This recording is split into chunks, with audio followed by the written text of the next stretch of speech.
Hello everyone. This is a video lecture on the novel Sea of Poppies by Amitav Ghosh. This novel is the first among the Ibis trilogy. It was first published in 2008, and this book was followed by River of Smoke and then later by Flood of Fire. The novel is set just after, just before the First Opium War, and it brings together characters from vastly different backgrounds, both social and cultural, and they are forced on to this particular ship called the Ibis.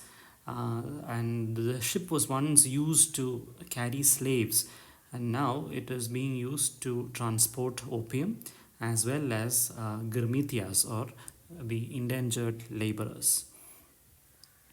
As you all know, Amitav Ghosh is known for his deep historical research and intricate storytelling.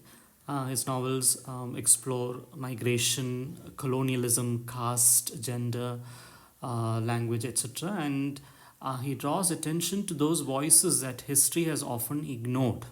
So in Sea of Poppies, he turns his attention to a critical moment in India's colonial history, which is the British imposed opium trade and the beginnings of the endangered labor system. This novel is about displacement, survival, and transformation, but it is also a novel about power. Who wields power, who resists power, and how power reshapes the world around us. So, how does Sea of Poppies function as a post colonial novel? A post colonial novel is a work that actively challenges and rewrites the dominant narratives of colonial history. So, it is about examining the legacies of colonialism, the way in which imperial rule reshaped societies, how it imposed racial and economic hierarchies, and left lasting wounds on formerly colonized nations.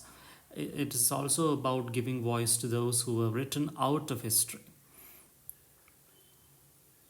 In many traditional historical accounts, the British Empire is portrayed as a force of modernization and progress. It is portrayed as a civilizing power that introduced technology, education, and governance. But novels like Sea of Poppies challenge this sort of narrative. Amitav Ghosh does not write about governors or generals. He writes about the peasants who were forced to grow opium. He writes about the women who were cast aside by patriarchy, about endangered laborers who lost everything, and the convicts who were never given a fair trial. Now, at the heart of the novel are themes that define post colonial literature.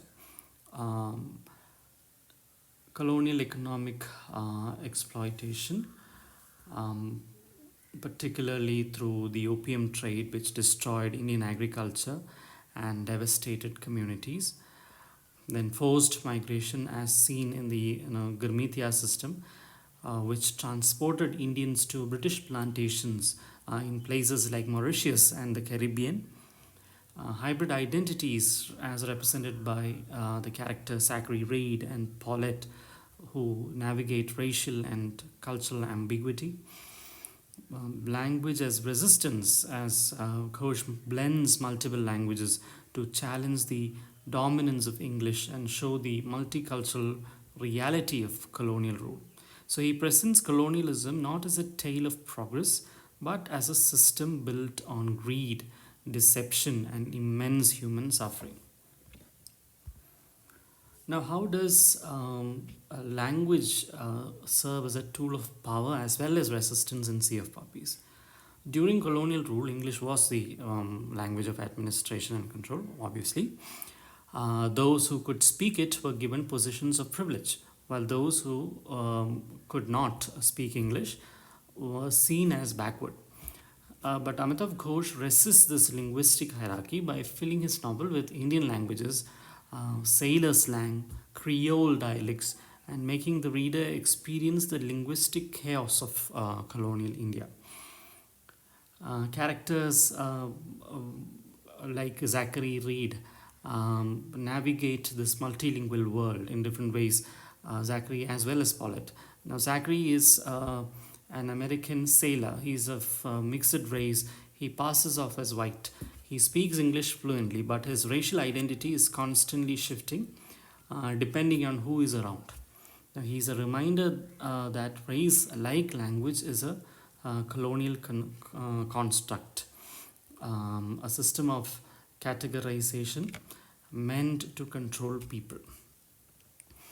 Now, Paulette is a French orphan. She is raised in India, but she speaks not French, but then she is fluent in Bengali and Hindi. Unlike other British characters in the novel who sees all these Indian languages as inferior, she does not feel so. Her ability to move between cultures makes her both an outsider and an insider in different spaces. The same is the case with the Lascars or the sailors who speak Lascari, which is a hybrid language developed in ports and trading centers. Now, the Lascars are the ultimate symbol of colonial globalization. They were men without a homeland. They drifted between empires. So, Ghosh's use of multiple languages, it does something powerful. It forces the reader to experience the disorientation of colonial subjects, people who had to navigate a world shaped by foreign rule. Now, how does gender, caste, and colonial oppression work in Sea of Poppies? Now, the women in Sea of Poppies are not just passive victims of colonialism or patriarchy, they are survivors, they are rebels, and they are seekers of new futures.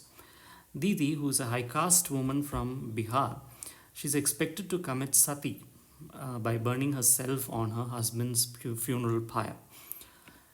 She chooses instead to escape with Kalua, a lower caste man. Now, this act is not just about saving her own life, it is a rejection of the caste system, of patriarchy, and the traditions that seek to control her. Paulette, who's unlike Didi, does not face any caste oppression, but she is still trapped by gender expectations. She chooses to reject European social norms. She refuses an arranged marriage and embraces a life of adventure. Munia, who's a minor character, she's a lower class woman. She is sexually exploited, reflecting how colonial and gender based violence intersect. So, through these women, Ghosh critiques the commodification of female bodies. Now, just as how the British exploited land and labor, women's bodies were treated as commodities within both colonial and patriarchal systems.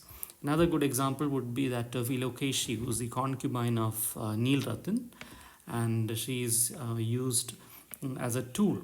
She is made to testify against Neil Ratan in court. So she is used as a tool for political and economic gain by the British. Now, colonial rule both reinforced and disrupted caste divisions. Didi, despite being a high caste, she is not protected from gender-based violence, showing how caste alone does not ensure security in a patriarchal world. Kalua is a lower caste man. He's a wrestler and he is brutally punished for losing a wrestling match. He wrestles for the upper caste Thakus, the men, and he is brutally punished for losing one single match. His many victories are forgotten, and he is taken to task for losing one match, and it illustrates how caste violence maintains a social order. Neil Ratan Halder, he is a once powerful zamindar. Now he experiences caste inversion as a convict. He is stripped of his privileges, revealing how colonial power could reduce even the wealthy to nothing. Now, alongside caste, the novel also explores race as a colonial construct. Zachary Reed, his ambiguous racial status demonstrates how whiteness is defined by context. Now, among the British, he is treated as an inferior, but among the Indian crew, he is assumed to be superior. So, by comparing caste oppression to racial hierarchies, the novel shows that colonialism was a system designed to divide and control people based on social hierarchies. Now, how does the ibis and the sea perform as symbols of exile and liberation? The ibis is both a prison and a space of rebirth. Now, for some, the ship represents exile and loss. For others, it represents a chance to forge a new identity. Um, the Kala Pani was feared by Hindus, and crossing it would mean losing caste and social status. This is an old belief. But for the passengers of the Ibis, the crossing of the Black Water is not just about physical displacement, it is about transformation. The ibis is therefore a symbol of both oppression and possibility, mirroring the history of the Indian diaspora under colonial rule. So, through its rich historical setting and diverse characters and symbolic depth, C.F. Poppies exposes the devastating impact of colonialism while also portraying the resilience of the oppressed people. This is not just a novel about the past, it is a novel about how history shapes the present and how those written out of history fight to reclaim their voices. Thank you.